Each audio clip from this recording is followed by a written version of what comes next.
to make sure I talk about art and stuff. Well, I was just telling Kristen that Denise sent me a quick note saying that she has some unexpected visitors today, so she won't be able to join us. Right. Yeah. 18 below. If you've never experienced it, I've felt worse in Minnesota before. But I tell you what, 18 below, it hurts. It hurts. You can't breathe. You don't dare walk fast because it makes it even that much colder. There was, I got a funny story. When I was in college, this must have been in 1983, we had a pretty cold winter over in Central.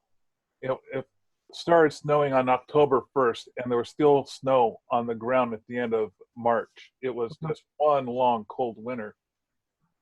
And I had a friend named Lloyd Weatherford. He had this big handlebar mustache he was so proud of. So he comes into the jewelry department,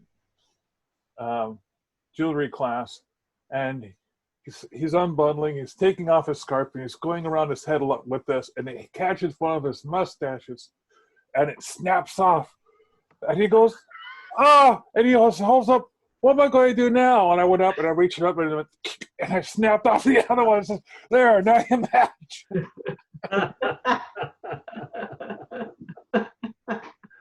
Oh, man. That's cold. Oh. And that's the winter I realized I hate snow. I hate snow.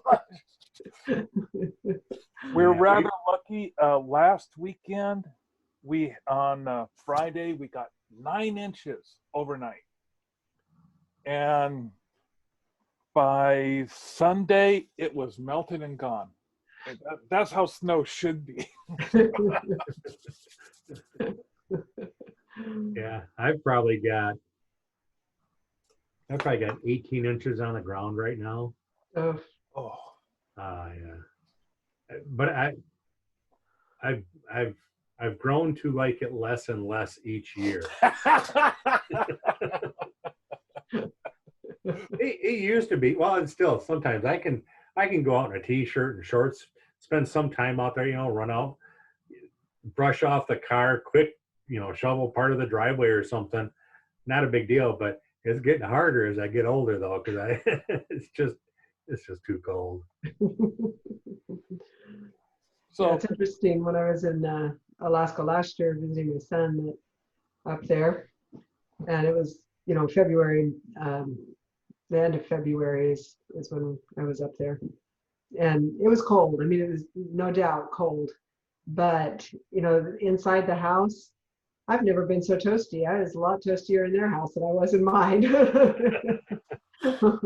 They're just designed to withstand that cold, and so as long as you stay inside or and the other thing too is it wasn't so windy, and so that helps too. It's just cold. It's not cold and windy. When you have that wind blowing at you too, that's mean. That feels so much colder. And that's hard to recover from. Yeah, Mark, I know we were messaging about that snow that you had.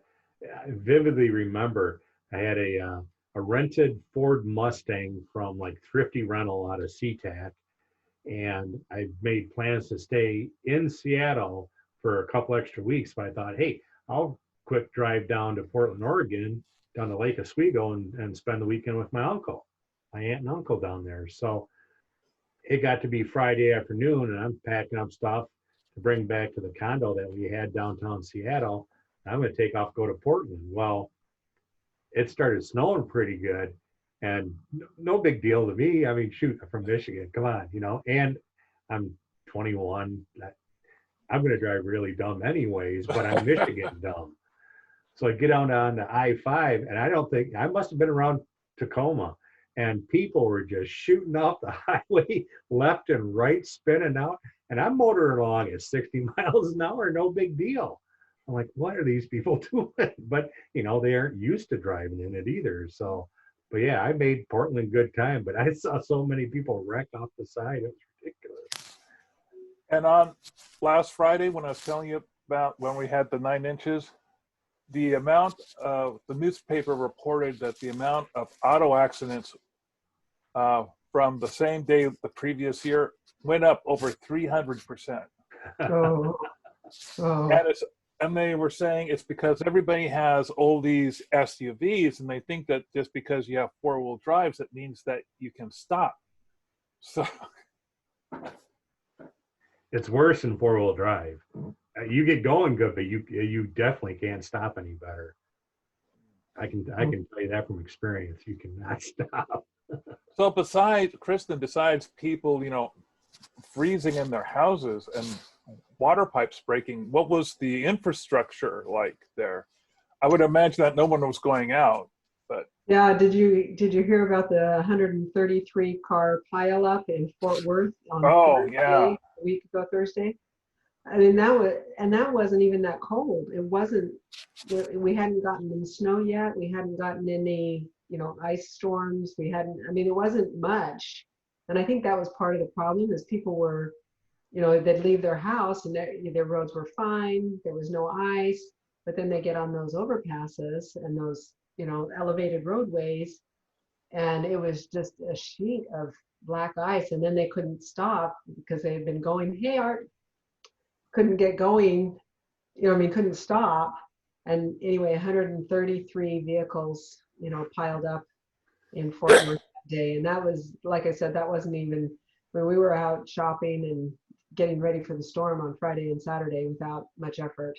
But then Sunday is when the snow started coming down, and then it's finally up to 60 today. So it's much better, and things are pretty melted now. But yeah, it was bad. And around here we don't have snow plows. They just wait until it melts because it just happens so infrequently that cities don't invest in that kind of purchase. And so there are a few that do the freeways, but as far as the neighborhoods and side roads, they just wait for them to melt. So we were fortunate. We didn't have to go anywhere. We just stayed home, and it's been really nice with Zoom and technology, so you can still communicate with people, and if you have power. But we were lucky to be able to. We were lucky. We didn't lose our power, so Nice. yeah, it worked out really well for us. As far as we felt like we were really blessed. That's It could have been much, much worse for us, and we were really fortunate. There was some friends we know. My daughter ended up coming and staying with us. She just lives a few streets. I mean, she just lives on the other side of the city. She's not very far, but she came with her children because she says, if I'm going to be stuck, I'm going to be stuck with with you guys, not without. But neither of our houses lost power, which was, such a blessing. And one of our friends that we know, they ended up without power, and they were in an apartment, and woke up, thinking, on that first morning, thinking that, they could just hunker down and be okay for a little while, and woke up to 35 degrees inside the house. So yeah, they went over to my daughter's house and stayed in her house while she was over here. So it worked out really well. But 35 degrees, that's cold inside the house. That's hard to move and function, and especially if it freezes your water and you don't have water either. So kind of hard to live like that for too long. Of course, the guys in Michigan and Washington are going, 35, that's nothing. In-house? I bet they don't have their houses at 35 degrees. That's shorts weather. I might think about put on a jacket at 35. I was just talking about that. So this is if you see me wearing this all the time, this is my house coat that I wear inside the house all the time. I bet your thermostat's not a 35, is it, Mark? No, we got an old house here. It's was built in 1904, but it doesn't have any central heat. Oh, wow. We just work with the little space heaters and keep the. So we've got 1 or 2 or 3 houses in the house we keep warm at all times. We've actually kept it more warm this year because Krista's been working from home. So we've now. Are the rooms built with radiators or? No, we Okay. there's one. Our living room has a baseboard heater in it. When this house was originally built, it had one of the very first gas furnaces that was an upright, and the whole house was structured so that the airflow would go around the kitchen, through the walls, and then up through a grill. But it's been remodeled twice since then, and that gas grill furnace is long gone. Okay. So, because the house I'm in Belgium was built in the 1800s. Oh, wow. They have radiators in each room. So, and that's how they designed houses back then. Each room could be heated in and of itself. So each of the rooms has its own radiator, which you can adjust up and down, depending on the occupancy and stuff. So, how's your weather there right now? It's actually mild. We just came off of a week break. We're just ending. So the holiday here, the school schedule follows like a religious holiday. So it was like the pre-Lenten recess since we're going into Lent now. So we had a week off. And the week prior, we ended up with 2 snow days because we did have a little bit of a cold blast and a couple of days of maybe 3 or 4 inches of snow. So not a whole lot for you northern tier folk, but plenty enough to shut down business here. So we had a couple of days off, which is nice. It was already a short week at 4 days. It ended up being 2 days before we went on to our break. So it's not been too bad. Ready to head back with the kids, but it was unusual because we don't usually get snow. I think that's probably our first snow days in about 8 or 9 years. So, yeah. So Mark, where do you live? Do you live in Seattle city limits, or are you in one of the? Oh, I live in Tacoma, Washington, which is yeah. My parents lived in Tacoma for a long, long time. Oh, what section of when Tacoma? When we graduated from college, we went and stayed with them for a couple of months while we did our house hunting out of there, and then ended up in Everett for a couple of years. So what part of Tacoma did they live in? Do you remember their neighborhood? Oh, it was over by, not too far from the park. You know what park I'm talking about? The Discovery Park? The one by the ocean or the one downtown? I think it's by the ocean. Okay, that would be Discovery Park. Yeah, so I know the area. That's on the north end. So. Yeah, it was a little more north. Okay. Yeah, that's a nice neighborhood. It was nice. Like I said, we loved the time that we spent there, and we're sorry to leave it, but life goes on. You just go with whatever you. And you lived in Everett too for a while? Yeah, for a couple years. Loved it. Just absolutely loved it. Yeah, my husband started with GTE, for those of you that remember that. But that was where he started his career, with GTE up in Everett. And then it's become Verizon since then, but he's still working for him, still same merged company. So what years was that when you were there? So we graduated in December of '84, and then we went up to Tacoma, and he started his job then in '85, the beginning of March of '85. Okay. So I had been through it. we were there for a couple of years before we moved to Massachusetts after that. Mm-hmm. And we moved to Massachusetts in 87. Yeah, 87. So close to crossing everybody's paths. All of us have, I think. Yeah. Well, except for Art, he's always on the run somewhere. Can't keep up with him. He finally settled a little bit. No, because I told you that time I ran across Terry. I lost you, Art. I can't hear you. Oh, Oh, no, there we go. Everybody else I can hear you now. okay. No, I saw Terry in Tokyo when I was a second lieutenant because one of the guys I flew with came across her somehow and remembered her name. I think maybe he got her number or something, but we saw each other in Tokyo for like an afternoon or something like that. I think that's, and then I climbed Mount Fuji with Barb. Oh, did you really? Yeah. Mm-hmm. Yeah, she was meeting up with some girlfriends, and because I was flying, but I wasn't. So when we flew, we sometimes would fly missions, locally, but sometimes we'd go and we'd travel, like, Philippines or Korea. But I just happened to be, on station when she was there. And so we just arranged like an overnight climb Mount Fuji date with, her girlfriends and, spent a few hours together that way. Wow. Or no, did we? I don't know if we climbed. No, we didn't climb it together. Did we? I think we did. I can't remember. I do know we met. I do know we met at Mount Fuji. I don't remember much of the trip, except at the end, just before I summited. But that was, yeah. Other than that, yeah, I've been pretty much Okinawa. Not many folks get down there, and well, I'm trying to think when else. Barb was pretty much a jet setter like me. I mean, she lived in, was it Pakistan or India or both? Or Yeah.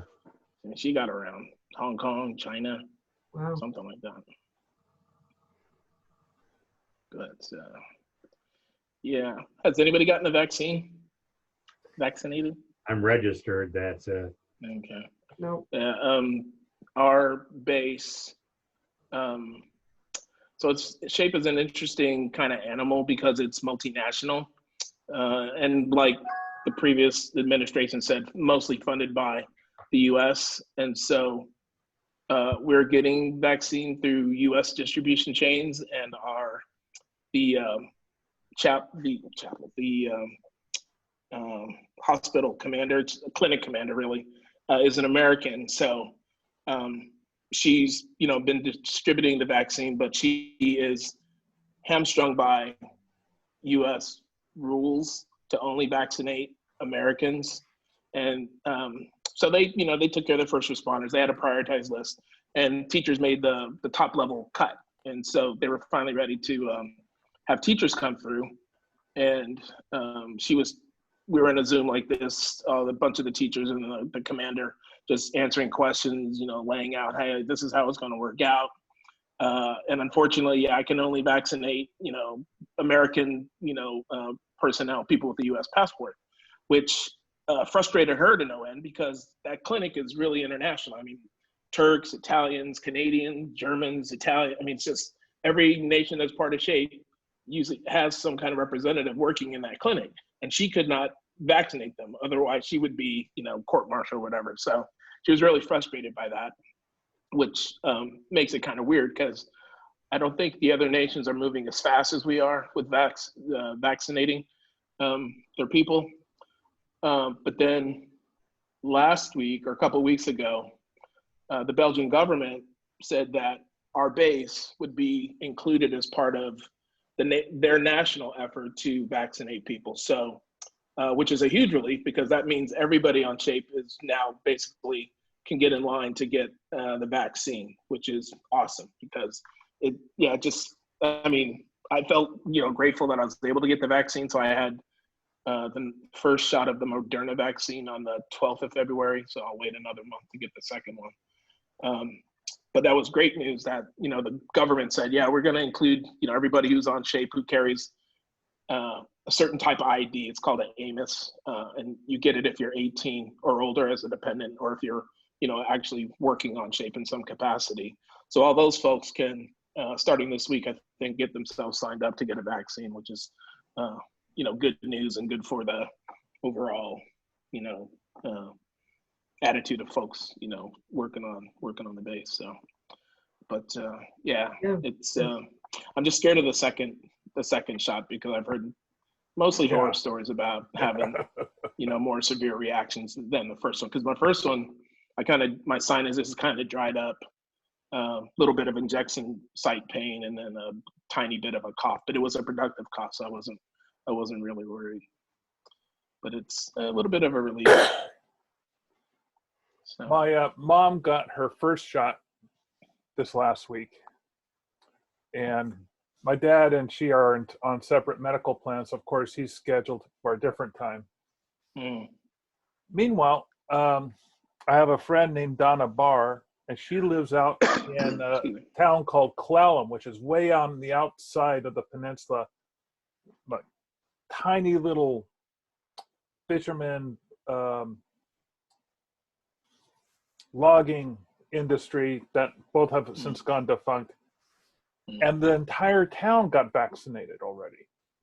Wow. Because they're out in the middle. I'm wondering, how does this little town in the middle of nowhere rate to get everybody there vaccinated? It's like everything else, man. It's who you know. Goodness. And half the population there didn't even believe that COVID was a thing. So they were already walking around without masks because it's very much a red county, out there. Yes. That's probably why. You knuckleheads go to the front of the line. But yeah, I have concerns. There's one of the things I normally do is attend comic book conventions. And there's this one guy who runs a convention here in town, and he says that he's going to be doing one around the middle of March next month. And I still think it's too soon to, do anything like that. So, so obviously he's doing it in person. Has he talked about any kind of protocol? Actually, yes, he's switched it from a one-day event to a two-day event because he wants to control the audience that goes in so that it's limited. And he's also spacing out the tables to be twice as distance from the. Normally, you have your tables butted up next to each other. Right. Yeah. Or you have your booths on top of each other, next to each other. So he's spacing people out, and he's going to control admittance. But it'll be interesting to see that happen. I just didn't want to risk doing it because. Yeah, no kidding. Yeah, but if you can, can you zoom in and get a bird's eye view of how it goes to see, how it. I am pretty sure that one of my friends who thinks he's immortal will. Under 30, got it. Yeah. I'm pretty sure he's going to go ahead and participate, and I'll get the scoop from him. I'm sure his rose-colored glasses are just way too thick, but I am kind of curious to see how that goes. I know that a lot of the convention people are hoping that, by September they're really hoping things are under control enough that people can start doing the convention circuit again, but. Yeah, my opinion is break in April. Be okay by September because there's a lot of vaccines going in, and what I heard last, again, I don't know how accurate, but they're thinking that by mid-July we'll have enough herd immunity that we'll be able to meet again and be able to not worry so much about the vaccine. So I'm hoping that's true. I'm wondering how much this mask culture will carry over in the future, because in Japan, mask culture was already predominant. That is true. Yeah, I got to think. I hope it does hang on when people get sick, that they just automatically think of masking up to not spread it to others. I think that'd be a great thing for people to think about. Just so because it's just so seems like fundamental to when you live in a society and you're among other people to be considerate of those you're near, but I guess that's why we have crime, because people don't. Yeah. I read a headline yesterday that mask use will probably continue well past next year even. Oh yeah. Really? Because they don't know what's going to happen with all these different strains, and if the vaccines will continue to be protective against them, stuff like that. And it's a requirement of my job anyway, so I imagine I'll probably just keep a stack of them with me all the time anyways. Yeah. Are you back to work regular full time? Oh yeah. Okay, cool. What do you do, David? I am a, for lack of a better term, copy machine repairman. Okay. which has taken on a whole new meaning because of the technologies that are out there now. So specifically, I'm a technology support associate. And so I do all forms of digital machines. In fact, I actually have to go out this afternoon, about an hour drive to Holland, to work on to repair a cash recycler that I'm certified on at a Menards store. They were broken part. I just went and did one last night too in South Haven, about an hour and a half away. Oh, Hey, it's a quick couple $300 for me. I'll go out and do it. It's okay, you know. But yeah, working for Rico, Japanese company, been around since 1904 or something like that. I think they also do like the Pentax cameras and different things like that. That's all Rico. Wasn't Rico was a brand of camera too, wasn't it? I think they did have a branded camera for a while like that, yeah. Yeah. But I think they absorbed Pentax, I think, and then just kept the Pentax name. I believe that's what they're doing, because I know I can get quote unquote employee pricing on them and stuff, but kind of weird to go full circle and end up with, you know, a Japanese chairman on the board and everything. All of a sudden I'm working for a Japanese company. I keep asking to go to training in Tokyo, but they keep there you go. Well, why would you go there? Because I might stay there, you know? I don't know. Yeah. You do a lot of driving for that, right? So I probably drive over 1,000 miles a week. oh, that's a lot.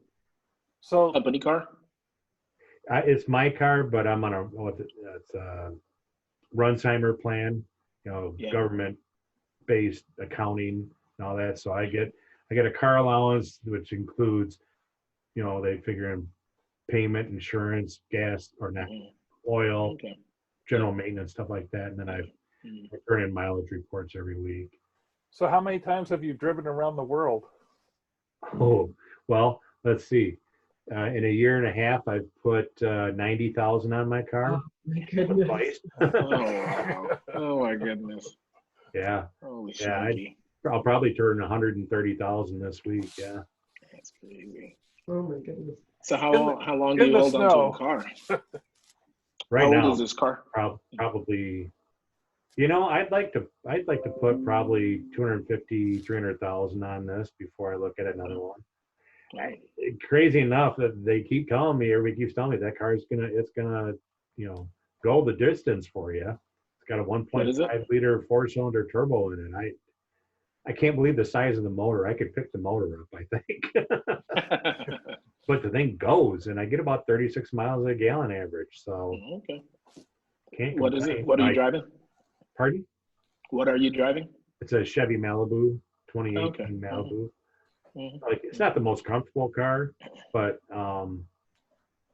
it goes great. It rides really good. I had to put good Michelin tires on it because the other ones really sucked.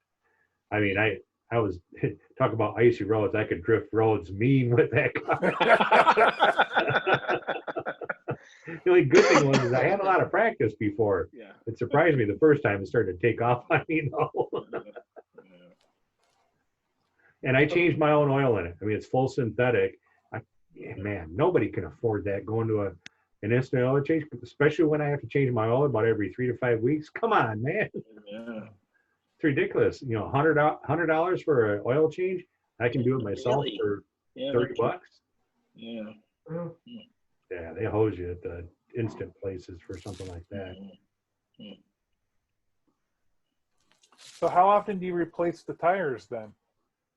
Well, this set of Michelins I got, they're 80,000 mile rated, so they should last me a year. Hopefully 2 years. Yeah. Yeah, I'll probably put 60,000 on this year. Yeah. That's a lot of driving. Yeah, it is. That's why I'm totally okay with, you know, looking into the near future. Man, I'm going to end up in the forest, sitting along the bank of a river, with a big, tall, frosty can of beer, maybe a big cigar, and no cares. Gotta have dreams. That's right. No cares. Gotta have your dreams, man. Yeah, just fishing and waiting for the sun to go down. That's it. So Kristen, what do you drive in Texas? Actually, we have a Subaru, and I love it. It's a Subaru Outback, and it was kind of interesting how we got it. Oh, that was a nightmare year. But I ended up taking the kids. We went to Florida. We were going on vacation to Florida. We were doing a family reunion there, and I had my Nissan Quest that I was driving. So I went with my kids, and I mean, they were older. My kids were older at the time, but still at home, not married, any of them. And I had a couple that could drive, and I ended up going by myself. My husband ended up in New York City on strike duty. I don't know if any of you are familiar with that mess, but when the when the union strikes in New York, then everybody's required to fill in for these striking union workers. Yeah. And so he got an assignment up there and couldn't join us on our vacation. So he was stuck up in New York City climbing telephone poles. And we were in Florida, and on the way there, we ended up with a flat tire, which was no big deal. We, got that fixed and got on our merry way. And then as I was, during the week, going from our hotel to the parks and the activities, the transmission started going out. And we had this happen to that car before. And so I was very familiar with what it was doing and what it felt like. And I thought, oh my goodness, here I am by myself with my 4 kids in, 5 states away from home. And my transmission is going out in my van. And I thought, I can't do this. I cannot drive this vehicle on the way home. We have a very tight schedule. We had to be back the day that we were anticipating on being back, and it was just really critical that I got there in one piece. And so I ended up selling my car there in Florida to a CarMax, and got about enough money for it to pay for the rental car, and lined up a rental car to drive home with. Oh, and my husband kept saying, do you want to buy a car there to take? And I said, no, I don't. I don't want to buy a car. I want to head home, and then you can help me figure this out. I don't want to do this by myself, that is for sure. So yeah, it was kind of interesting. We had to get the neighbor next door, our next door neighbor, had to get into our house and go get the title to the vehicle, and then she had to send it to New York so that my husband could sign it, and then he had to send it back to Florida. And this is all, less than a week's time. We're talking during that time. We weren't there for a month, and so anyway, I don't recommend that. Don't ever go on vacation and have to sell your car and buy, get a rental to drive back by yourself. I wouldn't recommend it.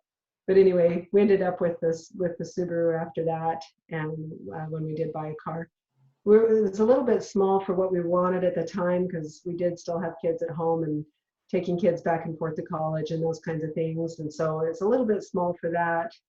But now we're loving it, because now it feels big, because we're having the kids at home. And we do have to take, kids to school occasionally, but our youngest we do.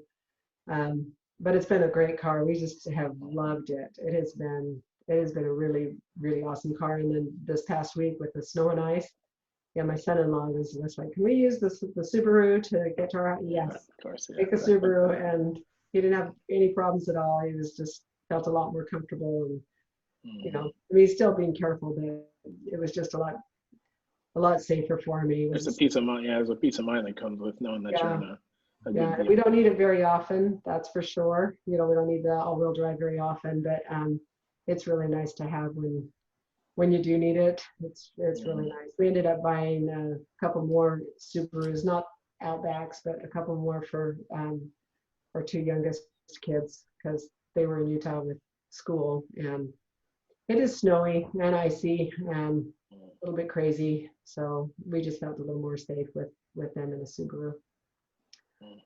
So Yeah, there's my my daughter's under- Subaru advertisement for today. Yeah, my I can daughter's say on you her sound just second- like one of their ads. Their ads are all daughter about had their a, safety ratings. It still my goes daughter had a strong. Forester, and then she's on an Impreza now. She bought a brand new Impreza. Yeah, that's what we got for the two kids. They both have Imprezas. I really like them, and it's really nice too. I have my son. He's 6'9", so he is very, very tall. Yeah. So he does not fit in a lot of vehicles. You have to find, I mean, he specifically, you have to go take him with you. You can't just assume that, he's going to fit in a vehicle. And so. He's not a contortionist. What's that? He's not a contortionist. No, he's not. He's definitely not. But he Hold tries. myself into this. He has to try a lot. I could see him in a Mini. But he does. Right. He's got the Impreza and he really likes it, and he fits in it just fine. And my husband, he's tall too. He's not as tall as my son, but he fits in it, easily, and it gives him enough room that he doesn't feel like his knees are at his ears. So Right. Yeah. it's important, and everybody's different. What's important for them is different. But yeah, we do like our Imprezas. In 2019, my wife and I kept having to travel back to Colorado because it seems like her entire family branch was dying off. And so every time we went there, we ended up renting the same car. It was a Nissan Rogue. And first we got in summertime, we got the nice deluxe model, which had, the seat warmers and the hand warmers. And we were looking at all the cameras going, ooh, this is really nice. And then we ended up going back in wintertime, and we saw one of the options to walk up and drive. We didn't like the car that they had for us, but so how many of you guys use Hertz? Anyone? I've used them before. Okay, so if you're on the gold membership plan, which I was, because I've done so much travel in the last I did so much travel in the last 10 years. What you do is you just go there and you can, in the gold section, if you don't like the car they have for you and there's another car there, you just walk over to the car you like and you drive off with it. So we saw that it had a Nissan Rogue and said, oh, we liked that one last time. Let's take that one. But this was the not so deluxe model. And here it was in wintertime, and it didn't have the seat warmers and it didn't have the hand warmers.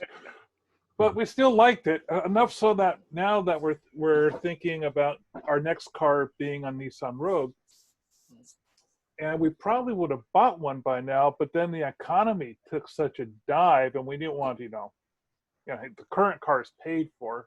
It's a Honda Civic Hybrid, and I don't think we've driven that car 4,000 miles this year. Normally we drive maybe 12,000 or 13,000 miles in the course of a year, which is basically me driving her to the park and ride for her to take the bus. And I think, I think I'm just now getting to the point where I might have to take it in for an oil change, and it's been over a year. So it's just sat there, so. Dave, the twice a month oil change, and once a year guy. You're not even gonna be able to back the nut out of the oil pan. Come on. What are you driving these days, Art? I've been driving a Alfa Romeo Giulietta 2012 for about, 2021, for about 4 years now, I think 4 years. I was driving a Chrysler PT Cruiser. But, Was it a Woody? Yeah, no, it was. If it was a Woody, it would have had a little bit of cred. No, it was just Berkeley. It wasn't even a fire engine red. No, it was a very underpowered, A to B kind of vehicle. So it used to be our school librarian, a librarian I never met, but she left it behind with our sponsor to sell for her, and okay, we'll take it. And I was out of work. I just retired, and I'd planned on being a stay-at-home dad, so it was fine to get A to B. But then I had daughters who like to perform in theater and like to do ballet at a school in Brussels, 45 minutes away. So I ended up having to drive quite a bit more. But yeah, so we were in the market to get rid of that and get something a little more up to date. So I got this 2012 Giulietta from an Italian pilot. I want to say maybe a fighter pilot, because it's a 6-speed, not turbo. What did he do? He did something. He took immaculate care of it. And he would get it serviced at the local in the area, the closest Alfa Romeo dealer. And he took it in and said that he had the car's software tweaked for better performance. And it's got adjustable drive. It's called DNA. There's dynamic, which is the sporty, get out of here in a hurry. The N is normal, and then the A is all-wheel drive, which I appreciate, because those times we do have snow, switch it to all-wheel drive, and I feel much more comfortable. But yeah, it's a 4-door hatchback. It's very sporty, probably the sportiest car I've ever owned, and I'm super happy with it. Just probably need to start looking at getting some new tires on it. It's diesel, which is interesting. That's getting me about 43 miles a gallon. And it's nice. It's Italian. The technology's a little dated. I've got a backup sonar, no cameras on it or anything. But Do you have a hard time finding diesel to put in it, or is it pretty? No, diesel's pretty common. We've got it at our station on base, and then so in our situation, our gas is subsidized because I think on the economy they're paying about €1.40, which is probably about $1.80, maybe almost $2 for a liter, which is about a quart. So times that times 4, they're paying about $8 a gallon. We get we can buy cards worth like 100 liters or 200 liters, and so about 50 gallons, and I think I'm paying about depends on exchange rate prices, but anywhere between 110, 100, and I think I've seen as high as 160 maybe for 200 liters. So it's a little bit of a break, and you can buy 3 like flavors. You can get 95, octane 95, 98, or diesel. And so obviously I get the diesel, and those prices are fairly equal with each other as far as the pricing goes. There's maybe a slight difference, but it's mostly based on the exchange rate. But it's a nice car. It's got some get up and go. I don't have to worry about anybody passing me if I didn't want them to. I'm glad I got it when I was older, because if I was younger, I don't know. I'd have been in a lot of trouble.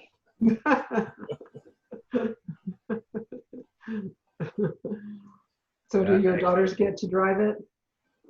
So that's funny, because I think, the driving age here is 18, so you can't get a license until you're 18, and then because neither of them, only our oldest has a license, but she got that in the States, and I don't know what the requirement is to get it locally. I got one on base through because I'm a worker here, they give us the workers a special driving program, and then they give us a shape license. So it's basically a base license, which we use off base to show, hey, I am qualified to drive.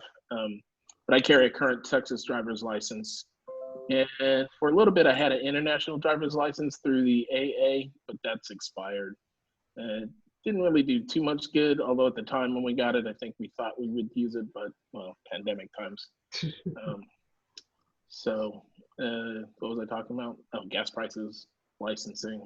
Oh, and then our daughter. So our oldest got her driver's license maybe she's been driving 2 years now, while she was in college. And then my wife bought her a Chevy Traverse. So we're paying her note and insurance, and she pays the gas and upkeep. And then our youngest doesn't have a license yet. She's not too worried about it. I think she likes being chauffeured, although she does have a pilot's license, so doesn't know how to work a vehicle. Oh, wow. So she can fly a plane, just can't drive a car. How old is she? The gas is a little more expensive too for a plane. Yeah, a little bit. Yeah, a little bit. Yeah. And unfortunately, I did not teach him to drive a stick, so darn. Oh yeah, darn.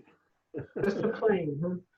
Kristen, I'm curious, have you heard David's in Japan motorcycle story? Oh, gee. No. Oh, Have I heard, you have I got heard it. it? Oh, you gotta tell them. This is hilarious.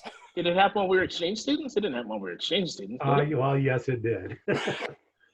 Oh, well, And I know we weren't supposed to be driving anything. I know that. No. Oh, Yeah. while we were there in, oh, I know. okay. All right, go for it. But I took most directions. Well, I didn't always follow the rules. So the short story is one of the facility managers at the Kumamoto Skate Center, Setsuko, became a pretty good friend of mine, and she had a little like a Honda Scrambler 350 or something like that. And occasionally I would bum a ride from her to get from point A to point B, somewhere, between the skate center and, well, typically it was like maybe downtown and back to the skate center, because that was right across the street from Dr. Kanai's, where I was staying, second homestay. Well, one night I was at the skate center and taking my skates off, going to head back over to Dr. Kanai's, and she said something about, have you ever been up to, oh, I've got pictures from there. There's a shrine on a small little mountain to the west of the city. She says, have you ever been up here at night? The view is really cool. I said, no. She says, well, you want to go? I'm like, sure. I said, I'm going to drive your bike though. She's like, okay. I'm like, oh, I can't believe she said okay, but I did. Yeah. I've driven motorcycles, no big deal. Yeah. Not on the left-hand side of the road, still no big deal. Yeah. So Are the controls backwards? Pardon? Are the controls backwards? No, luckily not. Okay. Yeah. I would have ended up on my nose for sure. Yes. So we take off, we're going there, and usual, narrow mountain roads and stuff, get along a little straightaway, cruising along, and I see rotating lights in the rearview mirror. I'm like, this is not good. So I pull over, kind of hoping they drive past. They pull right up to the back of the bike. And right in my mind, I'm thinking, what am I going to tell Brother Pat now? I've run out of all of my other excuses. I'm going down on this one. So two Kumamoto officers get out of the car. They come walking up.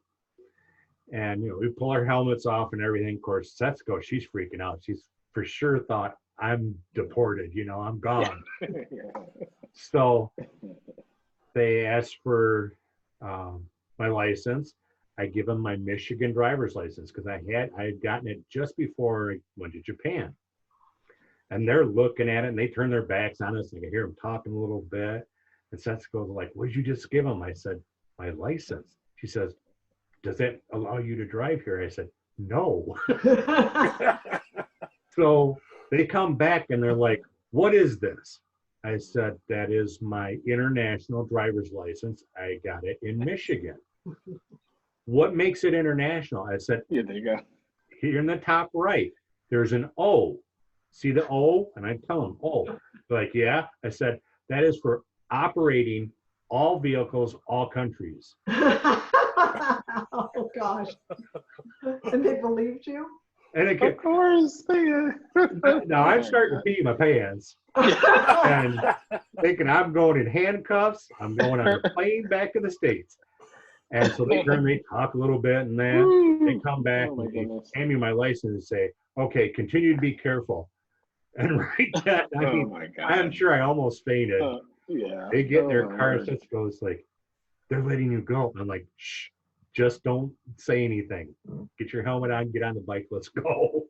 And we left, but yeah, I didn't do a whole lot more driving after that one. That was I got really lucky. Oh my goodness. So Brother No Pat never kidding. found out? He never found out about that one. That is a shock. Yeah, he found out about everything else. He didn't find out Yeah. about that. So did you tell me when that happened?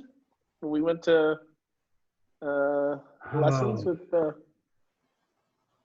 that seemed I'm like a pretty big surprised. story that you wouldn't I had have to have. glossed That over. scared the hell It out didn't, of me, but it didn't happen to me. We both had our own adventures. So, Oh, and God. since that one didn't happen to me, I can see why I forgot it. But that's awesome, dude. Yeah, that was one of the scariest ones. Yeah. No I doubt. don't know how Brother Pat did it year after year. That's what I don't know. I don't know.